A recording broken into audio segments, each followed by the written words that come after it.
I grew up in a Christian home. I loved my church. I had a great small group, wonderful friends. I got my real estate license and I became very successful very quickly.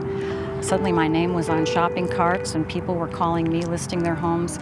As I became more successful, I really never intentionally walked away from Christ, but I sure did kind of drift away on a slow raft. I began to isolate, and then I began to drink just to relieve the pressure of it all. I lived a life that looked successful on the outside, and inside I was hurting. I was so lonely and so sad. As the years passed, I would just think nothing of getting into my car after drinking, and I got away with it for probably years. I finally was pulled over and I got my first DUI. I paid an attorney some money and it went away. I got a second DUI a few months after that. I was given community service.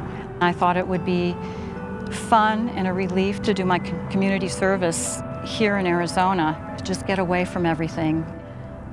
In 2010, shortly after my second DUI, I was facing 4 years in prison for having a third DUI, extreme, and driving with a suspended license. So that hit home. That crushed me inside. The grief and the shame just kind of came pouring in all at once. I just threw myself at God's feet and gave myself back to Him and committed myself to sobriety and asked Him to take this where He wanted to take it. And it turned into a 5.5-year court case. I was finally sentenced in 2015 to a 1.5 year intensity jail to be served 2 days at a time. Even though all that praying and having God take it to where He was going to take it, this was it. And immediately fear gripped me. It's Satan coming around, who's a liar and a destroyer and a thief. Thank goodness I had been in a small group and been attending Scottsdale Bible Church for the last 5 years. I had some close friends and some folks to turn to.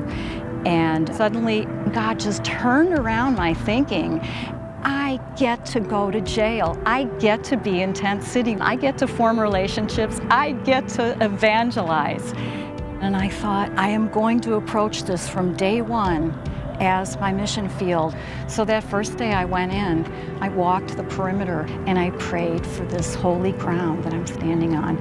And I would always have a book to read myself and then a Bible and another Christian book to give away. We're allowed to bring in one book. And then somehow it grew to I was bringing in 2-3 books. I prayed for a ministry partner and God provided one. My first ministry partner was Nicole. We started a Bible study and other women joined us. We had women making decisions for Christ. Everyone got to hear the Word of God if they were in Tent City when Nicole and I were there. That got me through the 115-degree days and through the 29-degree nights, and it's amazing. He filled me with joy. For me, this is all for the glory of God. This is for Christ, to present my body as a living sacrifice. It's not about my comfort. It's about sharing Christ with others.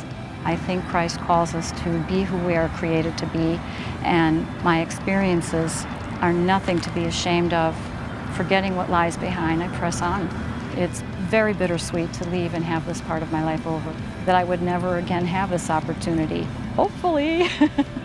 And I was a drunk, I'm a criminal, but I can give a case for Christ. I'm Doreen Herman, and this is my story.